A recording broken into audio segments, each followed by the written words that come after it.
Welcome, wanderer, to Tales for Tired Eyes, where stories drift like fog through the trees, and sleep finds those who seek it slowly. Tonight, we step gently through the mists into a hidden world, a small tea house tucked deep within a bamboo forest, where rain speaks in whispers, and time seems to pour as slowly as steeped jasmine. If this tale soothes your soul, don't forget to like this video, subscribe to the channel, and gently ring the notification bell so we can meet again beneath the stars each week. Now, let the storm wash away the day behind you. Your only task is to breathe, listen, and follow the scent of tea and thunder. You begin on a narrow stone path, softened by moss, winding between tall, swaying bamboo stalks. Rain falls in a steady rhythm, soft but insistent. Not enough to drench you, but enough to blur the edges of the world around you. The air smells of wet earth and petrichor. Somewhere nearby, a frog sings once, then goes quiet. In the distance, a soft hoot of an owl echoes, low and patient. You pause for a moment beneath a broad-leafed tree, letting the rain run gently around you. You tilt your face upward, cool droplets tap against your forehead, your cheeks. It feels like the world is slowly exhaling. The bamboo rattles gently in the breeze, each stalk knocking against the next in a slow, natural percussion. The wind moves like a careful hand through the leaves, rustling, whispering, never rushing. A few steps ahead, a tiny stream crosses the path. The water is clear, almost silver in the dim light, and it hums as it passes over smooth stones. You crouch beside it, watching as leaves float by, each one twirling softly in the current as though dancing. You dip your fingers into the stream. The water is cold but refreshing, like a secret whispered directly into your palm. You let it pass through your hand and then stand again, feeling more grounded. As you continue along the path, a stone lantern leans slightly beside the trail, worn smooth with time, moss crawling across its shoulders. Fireflies dance around it, golden and lazy, their soft glow barely piercing the mist. The forest seems to lean in, cradling you. With each step, the world outside the bamboo fades further away, as if the trees themselves are asking you to forget everything but this moment. To your left, a fox pauses at the edge of the path, its fur damp, its ears twitching. It regards you for a moment, curious, unafraid, before disappearing silently into the undergrowth. You feel no fear, only wonder. You brush your hand against the tall grass lining the trail, each blade cool and slick from the rain. Tiny beads of water cling to your skin like dew. A dragonfly hovers in your path, its wings shimmering even in the dim light. It drifts beside you for a time and then lifts toward the treetops and vanishes into mist. A soft bell rings in the distance, faint, melodic, and strange. You pause to listen, your breath visible in the cooling air. The bell fades, leaving only the rain. Further along, a wooden bridge stretches over a shallow ravine. Beneath it, water runs quietly over moss-covered stones. You cross slowly, the wooden planks creaking gently beneath your feet. You pause at the center, resting your hands on the damp railing, and gaze out into the misty trees. The forest breathes with you. A patch of pale mushrooms glows softly underneath the underbush. A patch of pale mushrooms glows softly beneath the underbrush. They seem almost bioluminescent, as if collecting the rain's memory. You kneel to observe them, noticing the delicate way each cap holds water like a tiny bowl. Far above, a flash of lightning briefly illuminates the canopy. Not violent, just a soft silver flicker. It's followed by the low, rumbling purr of thunder. The sound rolls through your chest like a lullaby sung by the clouds. When you move again, the path feels even softer. The stones seem smoother, and your breath longer. You follow the curve of the path until it opens into a clearing. And there it waits, a small wooden tea house with paper walls and lanterns that flicker orange against the silver rain. The roof is thatched, its edges dripping with steady beads. The structure seems to breathe with the storm, utterly at peace. A figure stands at the doorway. They bow, wordless, and beckon you inside. As you step inside, the warmth welcomes you like an old friend. The doorway frames you in golden light, and behind you, the hush of the rain becomes muted, like a lullaby through layered silk.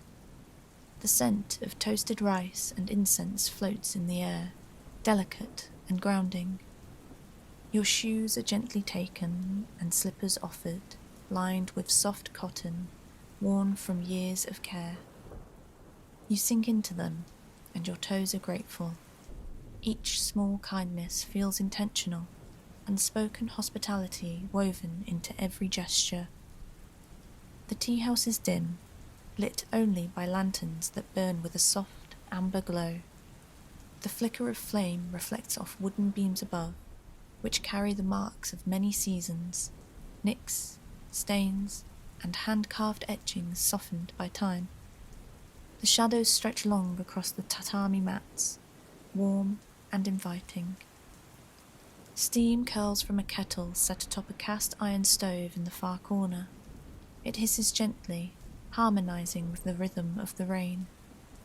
Somewhere, a wind chime tinkles, fragile and clear, like ice breaking in a distant lake.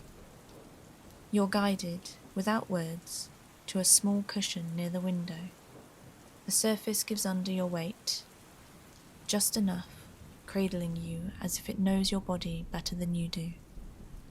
You settle into it, exhale, and soften.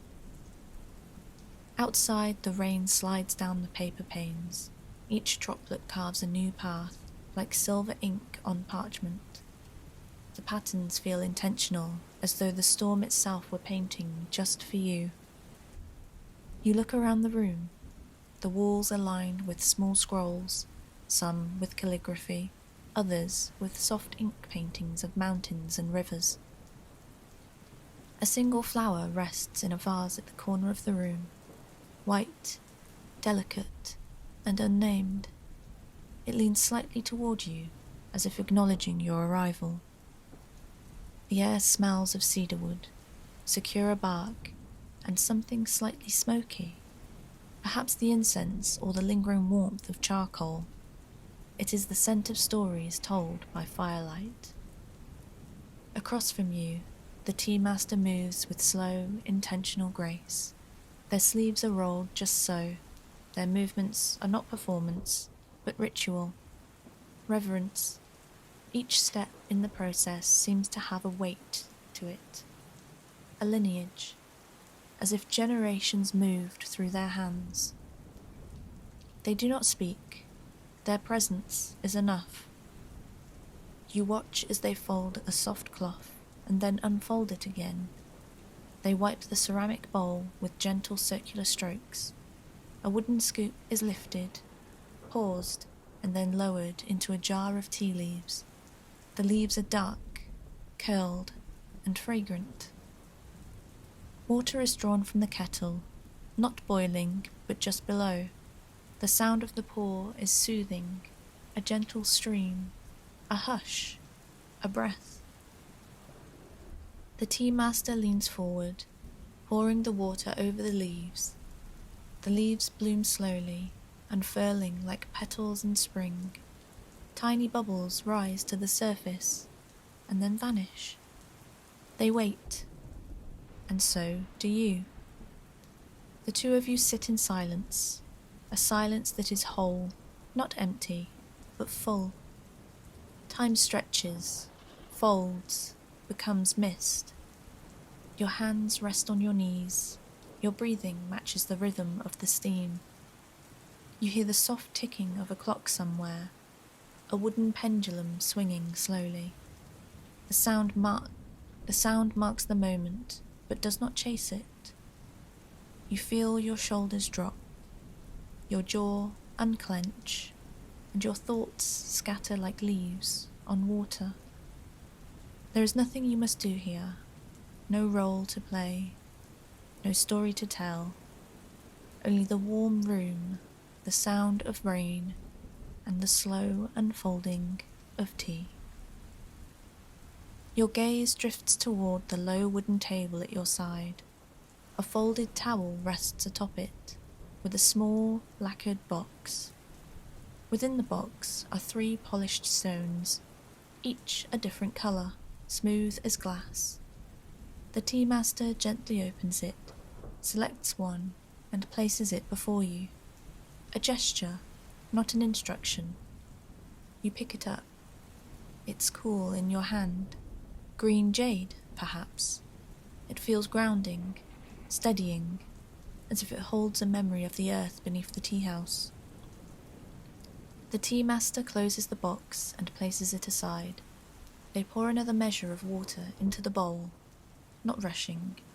The room fills with new steam, and the scent of the leaves begins to deepen, rounder now, more present.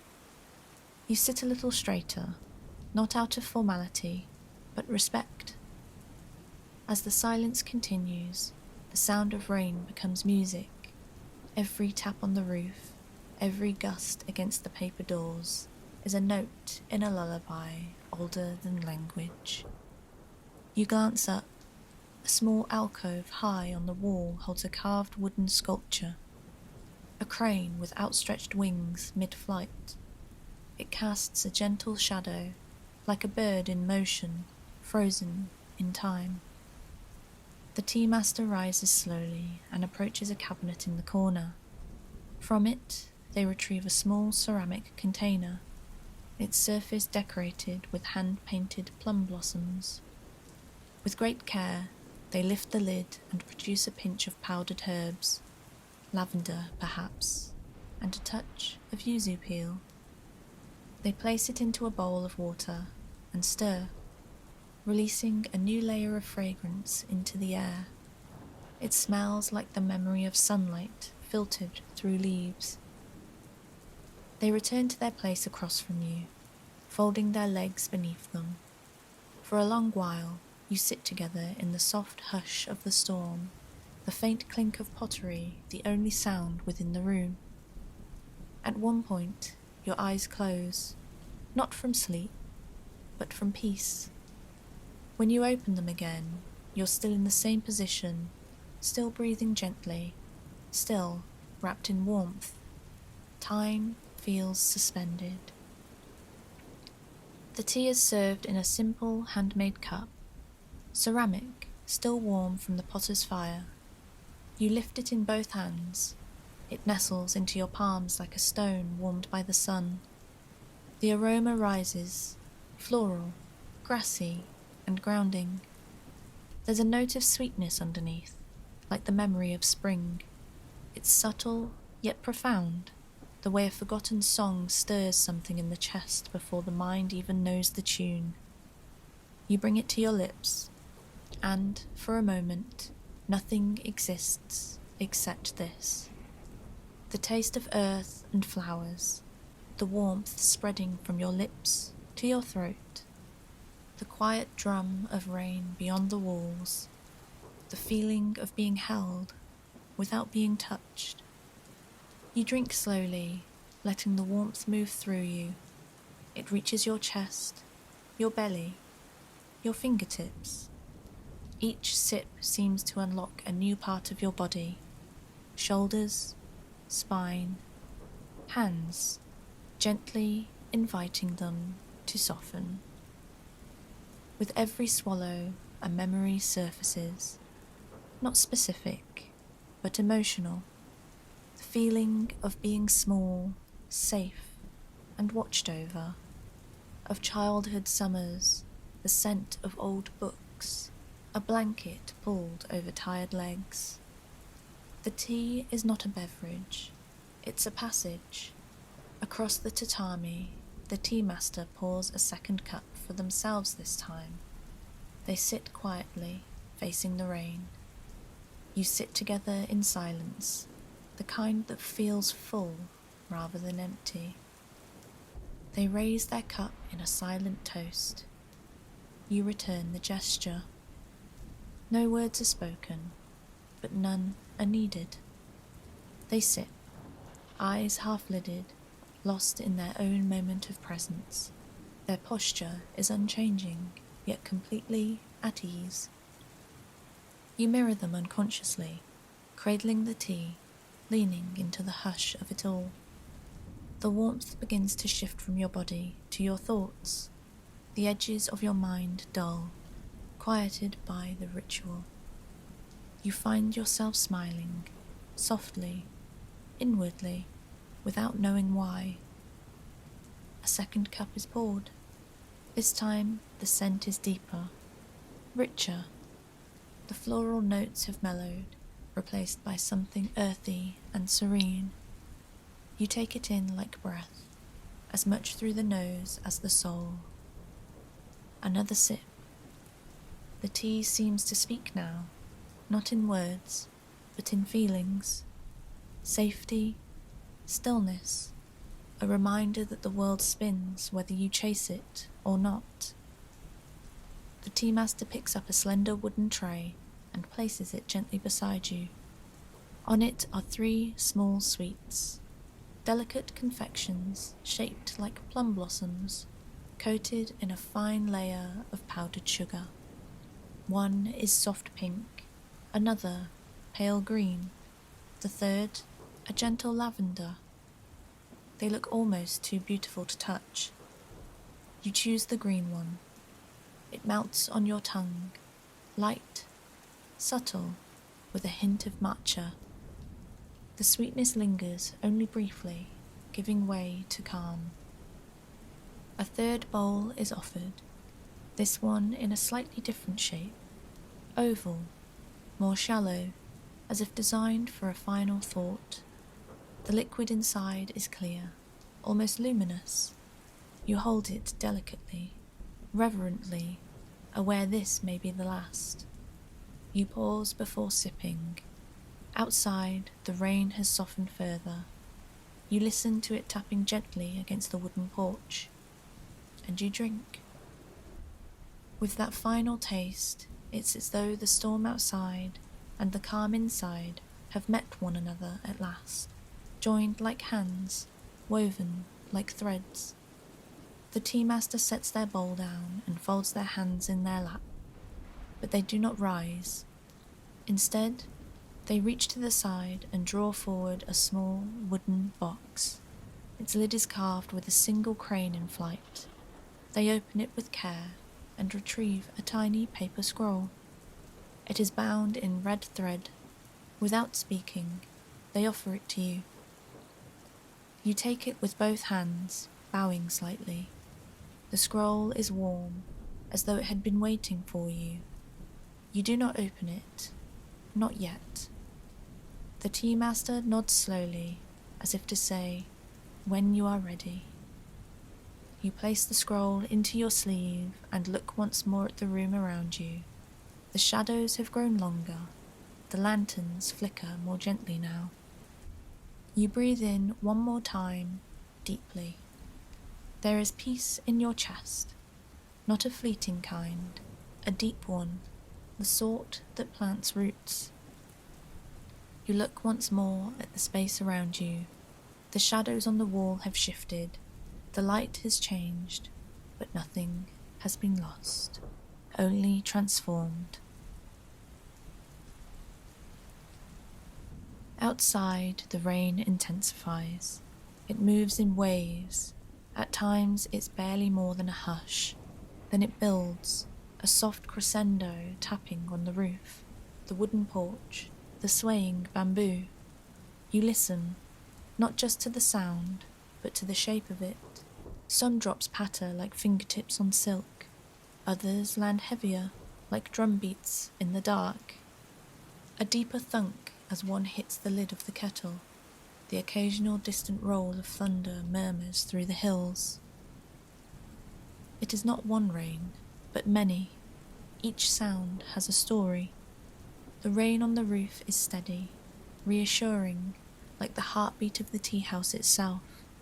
It drums a rhythm older than language, a song without melody that your bones still recognize. You picture each droplet as a messenger, carrying away worries you no longer need. The rain against the paper walls is gentler, like a whispered secret. You imagine the walls sighing with each tap, not resisting the storm, but welcoming it as a guest. On the porch, the rain lands on wooden boards that have known decades, maybe centuries, of storms just like this one. The wood speaks and creaks, and sighs beneath the water's weight. It remembers. A small trickle finds its way through a narrow bamboo pipe near the edge of the porch. The sound it makes, soft, rhythmic, mimics a distant stream, like the one you crossed earlier. You close your eyes and imagine it flowing endlessly, carrying your thoughts away. Somewhere beyond the garden, the wind rises. It moves through the bamboo like breath through wind chimes, setting leaves to tremble and branches to sway. The sound is both stirring and stilling, nature's own lullaby. You inhale, slow, and you exhale, slower still. And with that breath, the world narrows. The thoughts you brought with you into the tea house begin to unravel, not in panic, but in peace, like threads unwinding from a spool, gentle and inevitable. The rain becomes your anchor, your companion. Each sound reminds you that you are here. Now, nowhere else matters. Your body grows heavier, not in weariness, but in surrender. You feel the weight of your arms, your legs, your back, as they melt into the cushion beneath you. Steam from the kettle rises, slow and serpentine, curling around your temples like incense. You let it warm your face and feel it soften your skin. A droplet lands just outside the open doorway with a louder than usual plop, and for a moment it calls your attention. But you're not startled. Instead, you feel it as part of the lullaby, an accented note in a song that is being written just for you right now. You imagine the rain falling, not just outside, but through the layers of your mind, washing gently over memories, smoothing sharp edges, and filling cracks with quiet. With every breath, time becomes less linear. You don't know how long you've been here. Minutes feel like hours, hours like mist. The rhythm of the rain is the only measure now. You keep your eyes closed. There's nothing more to see. The world is sound, warmth, and stillness, and you drift. You don't remember when you stood, only that you're now at the door again, slippers exchanged for shoes. The tea master bows once more, their eyes kind and their expression unreadable. The lanterns outside have dimmed, their glow softer than before, less fire, more ember. The paper walls breathe gently in the breeze. Behind you, the tea house remains silent, yet somehow still alive, as though it watches you leave without watching at all. The rain has changed. It no longer falls with urgency, but with calm certainty, like a lullaby repeating its final verse. It feels less like weather now, and more like breath. You take one step onto the wooden threshold, the floorboards creak in farewell. A waft of warm air brushes past your ankles as if the tea house is exhaling after holding its breath all evening. Outside, the garden glows faintly beneath the rain. The fireflies are still drifting lazily among the bamboo. The stone lanterns remain, quiet guardians beneath their mossy crowns. The path you took to get here is familiar now, but you see it differently, not as a way back, but as a thread connecting one quiet moment to the next. You step forward. The soft squish of moss beneath your feet is comforting. The air feels fresher, cooler, but not cold. You inhale deeply, rain, earth, and the memory of jasmine. The forest no longer feels vast. It feels close, like a blanket pulled gently across your shoulders. As you pass the wooden bridge, you pause once more, resting your hand on the damp railing. The stream beneath it murmurs to itself, unchanged. Yet now you hear something different in its song, a rhythm that mirrors your breath. The fox from earlier stands at the edge of the clearing again. It watches you, its golden eyes reflecting the last flickers of lantern light. This time, it does not turn away. It simply lingers, as if to say, "You're not alone." The scroll still rests tucked inside your sleeve. You have not opened it, and perhaps you never will. Some messages are meant only to be carried. You walk slower now. You are not the same soul who entered the tea house. You are quieter, softer, steeped, infused with warmth, ready for sleep. Thank you for visiting the tea house. May your dreams tonight be warm as tea and quiet as rain. Sleep well, traveller.